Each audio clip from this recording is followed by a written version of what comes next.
The following episode of this podcast contains potentially triggering discussions about mental health struggles, eating disorders, and sexual assault. Listener discretion is advised. If you are an OG listening today when the show is formerly known as the Mindfully Lifted Project, thank you so much for being here still. I love you so much, and I am so glad that you are here 3 years later to continue on this journey with me. If you are just discovering the show with the rebranded title, The Holistic Ritual, I am so happy to have you here. You're listening to The Holistic Ritual, a podcast for holistic health-minded humans seeking mind, body, spirit well-being. Hosted by Kamela Celeste, IIN holistic health coach and former personal trainer, with over a decade of experience helping humans become the best versions of themselves, both mentally and physically. Here, you'll discover meditations, affirmation readings, thought-provoking insights, and all things related to holistic health and healing. We blend Eastern and Western rituals, practices, and research to guide you on your wellness journey. Without further ado, let's get into the episode. I'm very excited to give you a brand new upgraded show from what it was originally. Today, I wanted to share the whole rebrand process and also update my About the Host episode, as it has been several years since I released the very first episode of this podcast back in 2019, and 3 years since I released the last episode. The last 3 years, there has been so many ups and downs. It's been incredibly transformative. I am so happy to be where I'm at today. Health-wise, career-wise, location-wise. Last time I was with you, we were in Seattle, and today we are in Denver, Colorado, which is where I currently live. I wanted to let you in on how this new show is going to include so many of my favorite things from the previous seasons, and even more education on holistic health and mind-body spiritual well-being, which is what I am so excited to share my journey about today. If you're watching from Spotify or YouTube, hi, this is the first time I'm releasing a video podcast. I've done YouTube and I started Instagram in 2014. The community that I've cultivated there and here through this podcast, I am just so very proud of, and am finally ready to restart this. With that game plan of what's on the agenda today, I just wanted to reintroduce myself. I'm Kamela Celeste, writer, former ballerina, anorexia warrior. I've worked as a personal trainer for over 10 years, alongside my marketing roles for each fitness facility I have ever worked at, which is a unique thing about me, I suppose. I became a certified health coach through the Institute of Integrative Nutrition in 2020, so over COVID. I also have a background in studying herbalism, yoga, meditation, and for a few years pre-COVID, I used to teach reformer Pilates, and it is still to this day one of my favorite ways to sweat. Currently, though, my life has taken a bit of a shift from fitness industry being the main spotlight. I am actually a podcast producer for another show, my boss's podcast, and the director of brand and content. So blending my love of wellness with my creative passions, something that has been so good for my mental health, also just for financial stability, being completely honest. I wanted to take you to the very beginning of my health and wellness journey, as I feel to really know someone, you have to know their story, and I have quite the story. It's a constant cycle of struggle and triumph over and over again. It would seem, as such is life. I started writing at a very young age. I was 6 or 7, and I have hundreds of journals. I have probably 3 boxes in my garage right now where I don't know what to do with them, because I write morning pages and I also just love to write in general. When I was younger, I used to draw comics, write short little stories. As that manifested into my adult life, I started blogging and now writing social copy. I also write a little bit of poetry, which I have shared. One of my poems on a previous episode started ballet when I was 3 years old.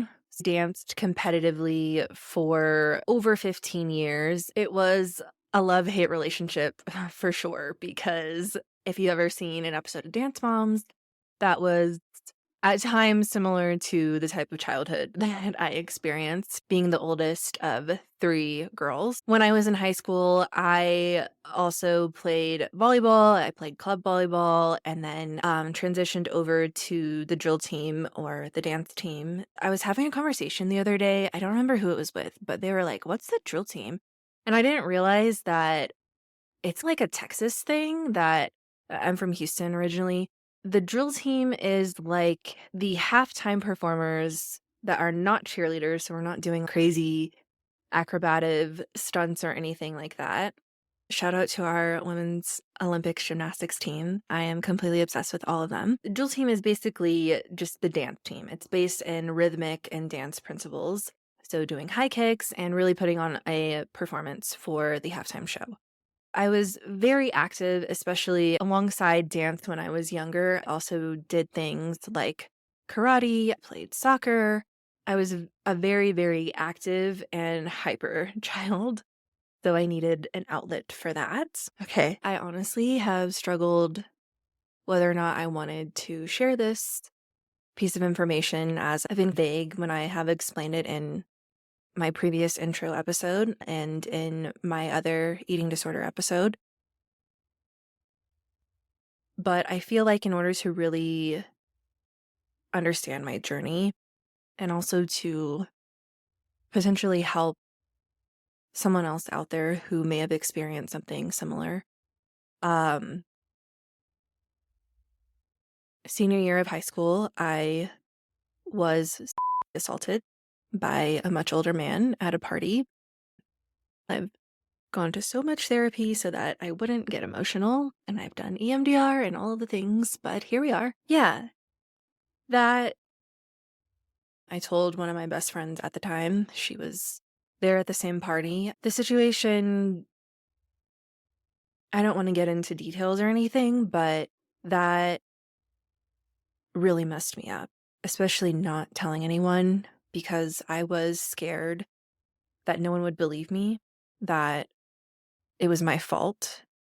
I was scared that I was going to be in trouble for being at a party that I wasn't supposed to be at and drinking underage. That really, really messed me up. So after that incident, I fell into a very deep depression. I was beating myself up for what happened. I blamed myself for what happened. I didn't know how to cope. I didn't have the tools to know how to cope at all. Essentially, that's how my eating disorder started. So over the next 5 years, I would heavily battle this cycle of bouncing between anorexia and bulimia. So not eating. If I did eat, then I would also purge. When I got to college, it was a lot harder to mask those emotions that I was trying so hard to stuff down. I just wanted to enjoy my freshman year. I wanted to make new friends. And at the same time, trying to be this joyful, exuberant person when you are deeply suffering inside and so depressed about everything. It was tough, and I couldn't always hide it, especially being as social as I was in college. I joined Greek life. I was a Zeta at U of H, and I also was a little sister to a fraternity. Between trying to appear like I was a normal freshman and I wasn't struggling with all of these issues, I would never have told anyone at the time. I thought being this vulnerable was such a sign of weakness. I just did an Enneagram workshop recently, and I'm a 3. If anyone else is into the Enneagram, 3s really do struggle with being vulnerable. However, if you are listening to this, obviously I don't struggle anymore with being vulnerable. It's definitely difficult for me to talk about some of these things, but I feel that there are things that need to be talked about, because if not, then we really do just suffer in silence because we think that's normal and we think that nobody else has experienced something like we have. And it can be very isolating. And that's really how I felt inside. I was going to parties, I was binge drinking, I was binge eating, and then I would try to go to the rec center almost every day. I would run a crazy amount, 5+ miles every single day, just to try to negate all of the partying and drinking that I was doing, essentially over exercising and then teetering between binging and then purging, the body dysmorphia, the depression. It just was it was so much, and I had been struggling and suffering in silence for so many years. And the people close to me could tell that something was off because it's so hard to put on a mask 24 hours a day. I actually didn't think that I had a problem until I got down to 100 pounds. I'll never forget this one guy from the fraternity I was a little sister for. He was like, "Cammy, if you lose any more weight, you're going to just blow away in the wind." That to me was like an accomplishment.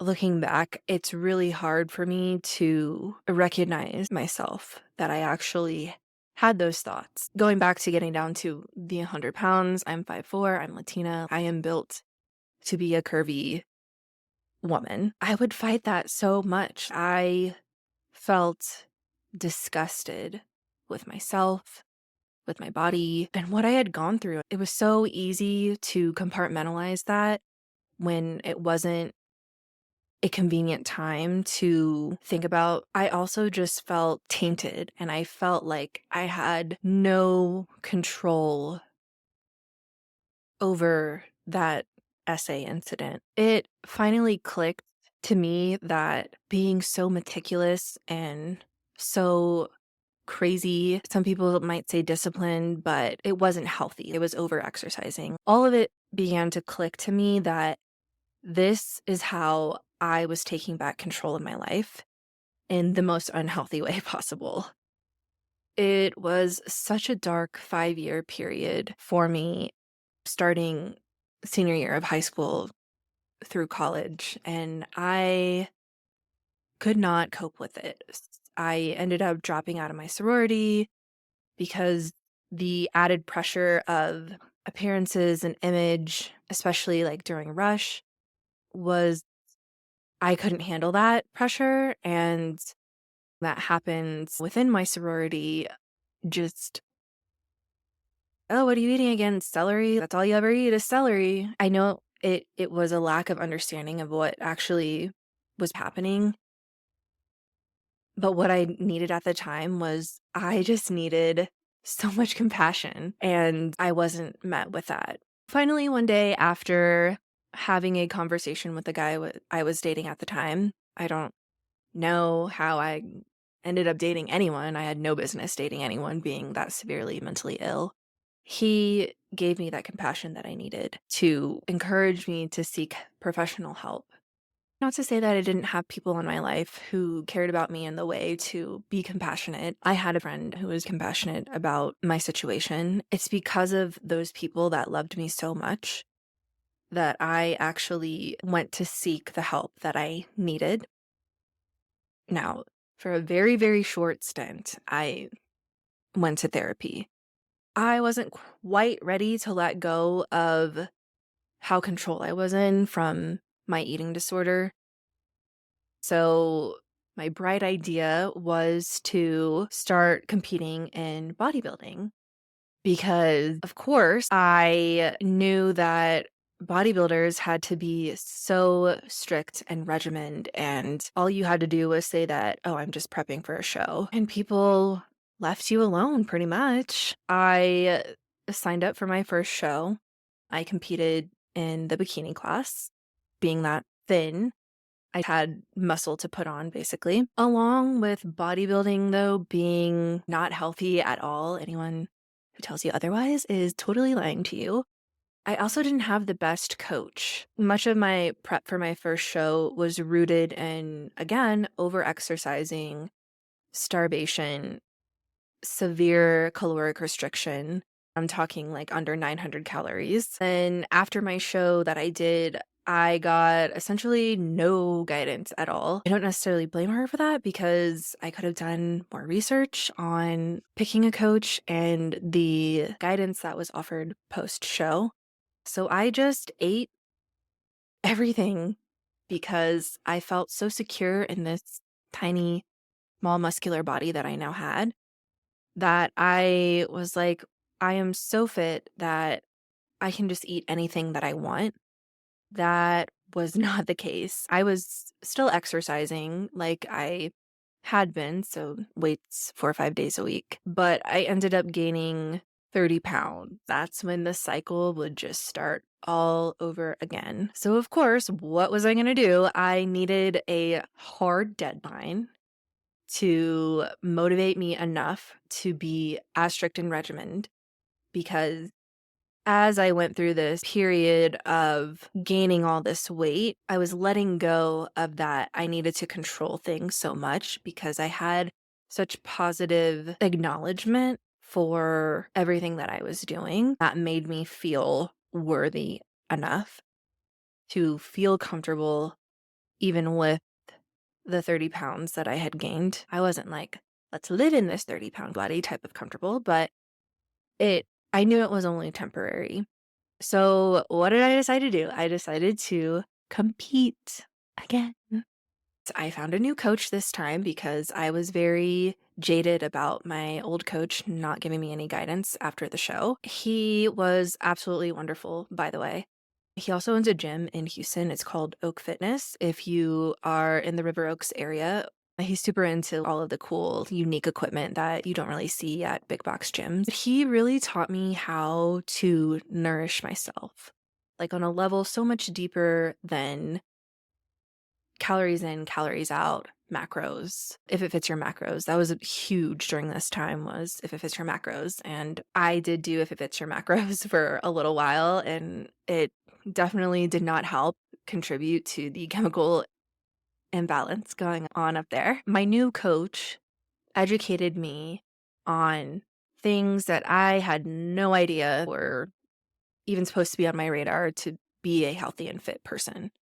I also should mention that somewhere in this, I got my personal training certification in 2014. So that jumping back, and I was training clients at the time as well. Coming back around, he educated me on things like gut health, micronutrients, stress, and the effects of it on your body. He was such a huge pillar for me and my transition from this super restrictive school of thought and harsh way of treating myself and my body to actually nourishing myself holistically, thinking about all of the things that go into your health and well-being.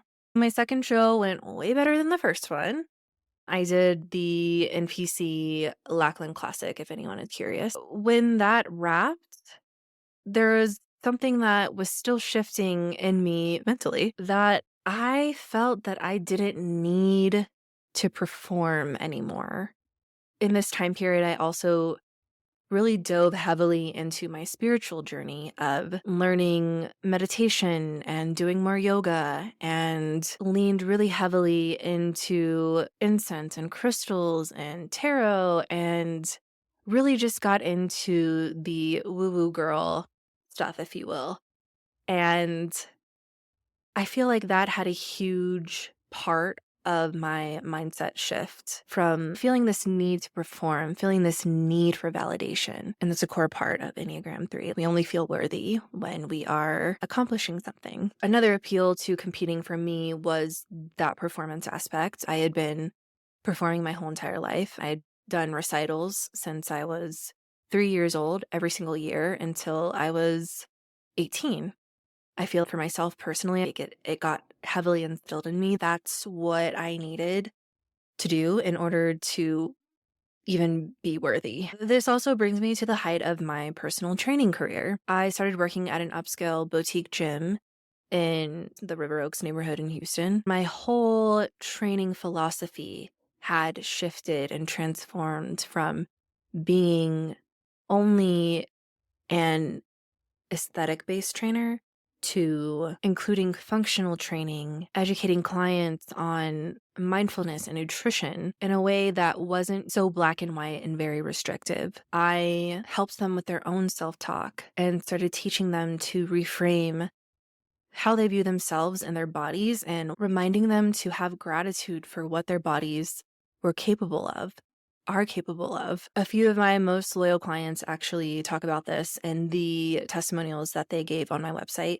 As much as that warms my heart to know that I impacted their life on such a deep level as that, I also owe so much of healing my own self to them because through helping them reframe their own self-talk and have more gratitude, it gave me this view of compassion for my own self that I had never even considered before. I am not going to get emotional, but to all my clients that I had at Fit Athletic Club, I love you so much. You changed my life, seriously, and I'm so grateful that I had the opportunity to work with every single one of you. During this time period of post recovery from my eating disorder, I reestablished a healthier relationship with food. I started addressing those old painful wounds that were so hard to look at. I restarted therapy and I really dove in hard, dove into the deep end of my spiritual healing journey. At the end of 2019, I chose to relocate from Houston to Seattle. I followed a guy who I was dating at the time. I also wanted to make a big career shift. It was really intimidating for me to think about restarting an entire book of clients from zero when you are moving to a brand new place and you have no job at all and you need to pay the bills like now as soon as you get there.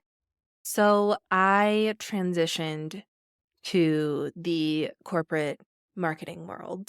I flip-flopped those roles. So as personal training and health and fitness, the front runner now got moved to the back burner.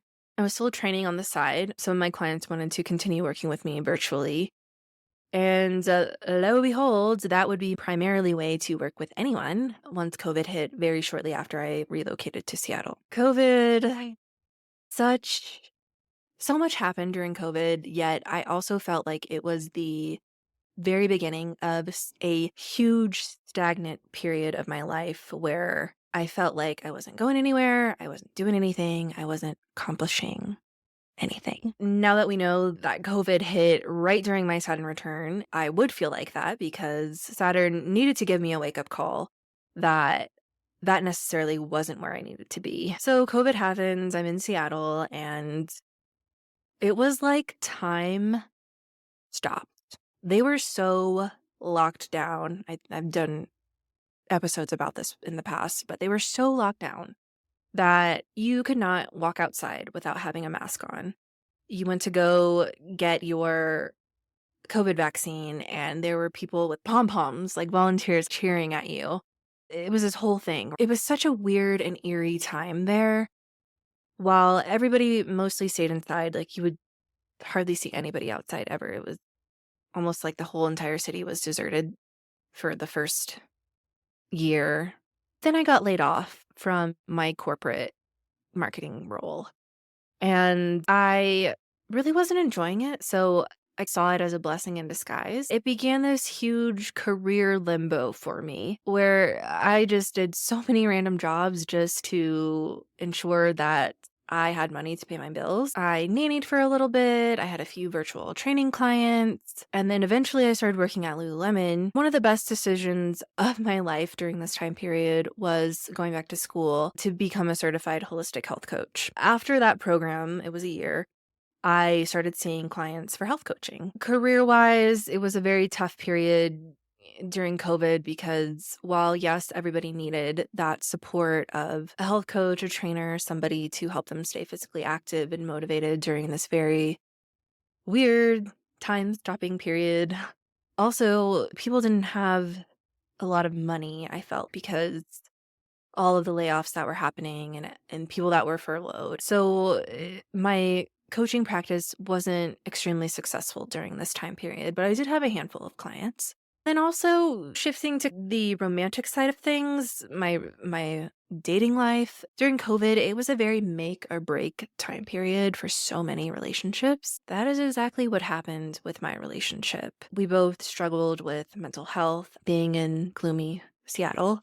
Shocker. He was heavily job searching during this time period. And I was just busy trying to make enough money to help us stay afloat. Ultimately, this was a recipe for creating so much distance between us. Mentally, emotionally, unfortunately, we decided to split up. I think that was such a good decision on both of our parts. During this time that I'm going through this breakup, I also was suffering severely with my health. My hair was falling out. My cycles were so erratic and painful when I did have them, or they were just completely missing. That's when I decided to see a naturopath to figure out what the hell was going on with my hormones. After many various testings, I got diagnosed with PCOS. And since making content about PCOS on my TikTok account, I have had so many people reach out to me and say, I also struggle with this. What do you know that can help me? It is so sad to me that I don't want to go on a whole tangent, but we can maybe talk about this in another episode. But it is so sad to me that women's bodies have not been studied enough to understand these conditions like PCOS, endometriosis, basically anything with our reproductive systems. We just recently started doing studies on women, period, because most research studies have been done on men. And that just enrages me, but I digress. I'm going through a breakup where we still live together, then getting diagnosed with this female reproductive disorder. I just needed to do a hard reset. I knew Seattle was not the forever place. I knew that probably within the first year of living there. I lived there for a couple years. I decided to relocate to Denver as my best friend at the time was also relocating to Denver. I had no support in Seattle other than the friends that I made at Lululemon, who I wasn't super close with. The only person I really knew on a deeper level that was my support was the boyfriend that I moved there for. And I'm not going to talk to my ex about processing all of this. I needed a support system. And that was ultimately between the hard reset and needing support. Those were the really big deciding factors in relocating to Denver, which I had never been to before, which was really scary for me. I'm going to therapy still through all of this. It was just so much. It was too much to handle, to know that your femininity, your chakra, your reproductive system was not working. Feeling so low from this breakup, it was just a combination for I fought so hard not to fall into this very depressive state that I knew I was capable of. As we just listened to me overcome. Fast forward to getting out of Seattle, gloomy Seattle, and we're now here in Denver, Colorado. Over the last 2 years here in Denver / post COVID, my drive and my zest for life just had not been the same since pre-COVID. And I know I can't be the only one who felt the same way. I heard from so many of my friends and family that they felt similar. And to go through a period where you don't feel the zest for life, any period of time where you don't feel zest for life is hard. There have been times that I have felt so alone here, only knowing one person when I first moved, and then dating was a disaster here at first. I know people talk about how much the dating scene in Denver sucks, but it sucks. It sucks. It really sucks. I am just so fortunate to have found my boyfriend who I live with now. I will forever be so grateful for him. Literally a diamond in this rough, rocky place. No pun intended. Dating was going horribly, and I also had just come out to my best friend. I was dating girls, I was dating guys, as I identify as bisexual, and it was just all just awful. It was a dumpster fire. Also, just didn't know what I was doing with my life. I was working at Lululemon when I first moved here. Um, and then when I finally left, I started working as a stretch therapy practitioner, which just reignited and reminded me how much knowledge I have actually accumulated over the last decade. And I wasn't getting to share and educate with anybody, primarily working in retail. And not that retail isn't a good career choice or anything, it just wasn't the career choice for me. This little joy and light just started to come back slowly. I felt like a renewed version of myself. I had so many awesome clients working at Stretch Lab. It's actually how I have the remote corporate girly job that I have today. That's how I met my partner today. I owe a lot of where I am today to making that jump to rediscover my love for health and wellness. What I've learned about myself over these last few years, I will always feel the need to want to help and educate others on holistic health, mental health, personal development. I share my story. I share so much vulnerability here today, not because I want you to feel sorry for me, but in case there's just one person out there going through a similar thing or has gone through a similar thing, for you to know that there is hope. Life is cyclical. It is always filled with ups and downs, and it always gets better. Always. Recovery is always possible. Which brings me to this next segment, purpose and platform. The idea of purpose and platform is once you have your purpose identified, then you list out specifically the platform or platforms you will use to live out your purpose. I'll share what I wrote in 2018. Purpose: to inspire as many as I can, to make an impact, to help people grow into their greatness, to help women see their own beauty, to give back to humanity and this planet, and to spread light to everyone and positivity. Caveat to the light and positivity: it is completely okay to not be okay, as I have talked about on this show many times before. A theme of this show is mental health and destigmatizing it, but processing the uncomfortable, the negative emotions, things that you don't want to look at. That is how you get back to the light and positivity, as everything is cyclical. I feel like that's such a huge theme of today's episode, but everything is cyclical.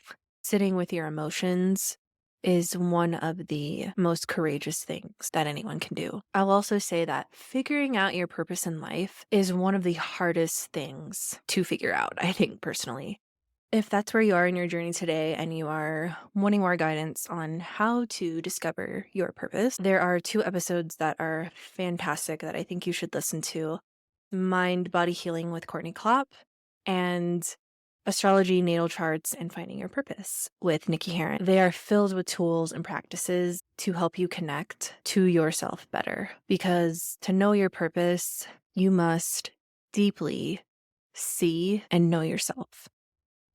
And that starts with doing the very, very hard to do self-work. Now that we have purpose laid out, the next thing to do is to figure out platform. Platform is how you are going to physically manifest your purpose into this life, into this earthly realm. Examples could be if your purpose is to help humans find their own purpose in life. That could be through coaching, that could be through public speaking, that could be through social media. If your purpose is to give back to humanity, that could be through raising incredible tiny humans that will be the light and kindness and compassionate humans that we so desperately need in this world. It could be through starting a nonprofit. All of these things are platform. The reason I bring this up is because listing out my purpose, this podcast, the content that I put out on social media, that is my platform. Through all of my creative pursuits, through writing, through all of these mediums, I truly just hope to educate on holistic well-being, give back to the community that I've cultivated, and to inspire even just one person out there to be the best version of themselves. I hope for this show to bring light to topics that have historically been shied away from due to shame or fear so that they can be more normalized. I ultimately hope to continue helping humans see their own beauty, their own divinity, their own light. The Holistic Ritual rebrand was inspired to help the show reach a bigger audience, so new listeners have a better understanding and idea of what to expect even before they click play. As I am a brand and marketing person, the Mindfully Lifted project, I love the name so much. It can be about anything, really. While I love the idea of incorporating mindfulness and fitness, essentially through the word lifted. It could also be mentally lifted. This name is so much better for the show in so many different ways.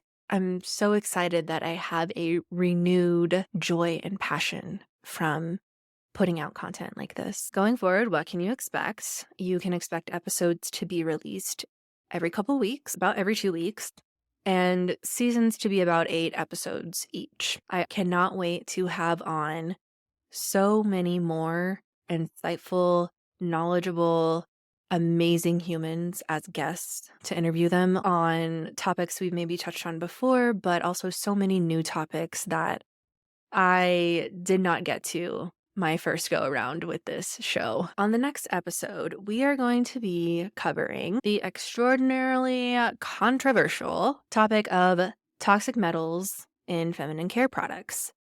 That was such a huge headline recently, and I have thoughts. So many thoughts. Also, in this episode, you will learn what you can do, alternative options to big brand tampons.